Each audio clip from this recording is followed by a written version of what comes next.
ବରକଳାରୁ ଆସିଥିଲି। ମୋ ନାଁ ଉର୍ମିଳା। ଆଉ ମହାପ୍ରଭୁଙ୍କୁ ଦର୍ଶନ କରିବା ପାଇଁ ଆସିଛନ୍ତି, ଦର୍ଶନ ଆଜ୍ଞା କେମିତି ହେଲା?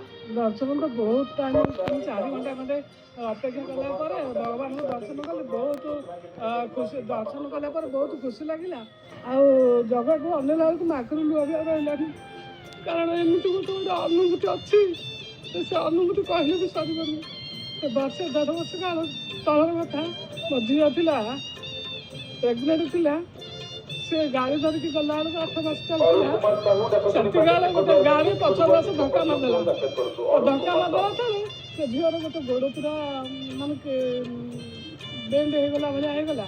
ତଥାପି ତାକୁ ହସ୍ପିଟାଲ ନେଇକରି ଗଲେ। ହସ୍ପିଟାଲରେ 4-5 ଦିନ ଖଣ୍ଡେ ରହିଲା। ତା କିଛି ସମୟ ପରେ, କିଛି ଦିନ ପରେ ଝିଅଟିଏ ହେଲା। ଯାହା ହଉ ଭଗବାନ ତାକୁ ଚକ୍ର ଆଧାରରେ ରଖିଛନ୍ତି ଜଗନ୍ନାଥ ମହାପ୍ରଭୁ।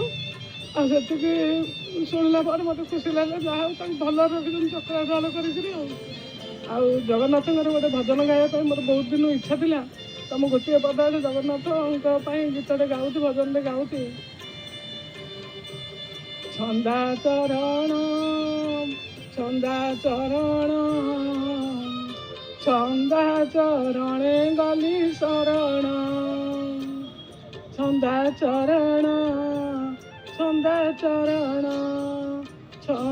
ଚରଣେ ଗଲି ଶରଣ, ଛନ୍ଦା ଚରଣ ମତେ ତାରିବ କି, କନ୍ଦେଇ ମାରିବ କି, ପତିତ ପାବନ ପ୍ରଭୁ ଅଧମ ତାରଣ, ଯଶୋଦା ଧନ ଜୀବନ ରାଧିକାର ମଣ, ଛନ୍ଦା ଚରଣ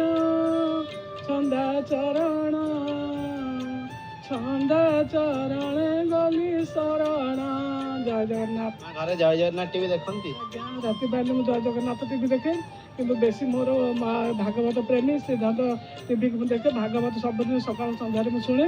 ଆଉ ତାକୁ ଶୁଣିଲା ପରେ ମୋତେ ଗୋଟେ ଆନନ୍ଦ ଲାଗେ, ସବୁ ଖୁସି ଲାଗେ। ମୋର ଭାଗବତ ଛଡ଼ା ମୋତେ ଆଉ କିଛି ଭଲ ଲାଗେନି, କେବଳ ଜୟ ଜଗନ୍ନାଥ ଆଉ ଭାଗବତ। ଧନ୍ୟବାଦ ଦେବୁ। ଜୟ ଜଗନ୍ନାଥ ଟିଭି ପରିବାର ପକ୍ଷରୁ ଆପଣ ପାରମ୍ପରିକ ଭଜନ ସ୍ୱାଗତ କରି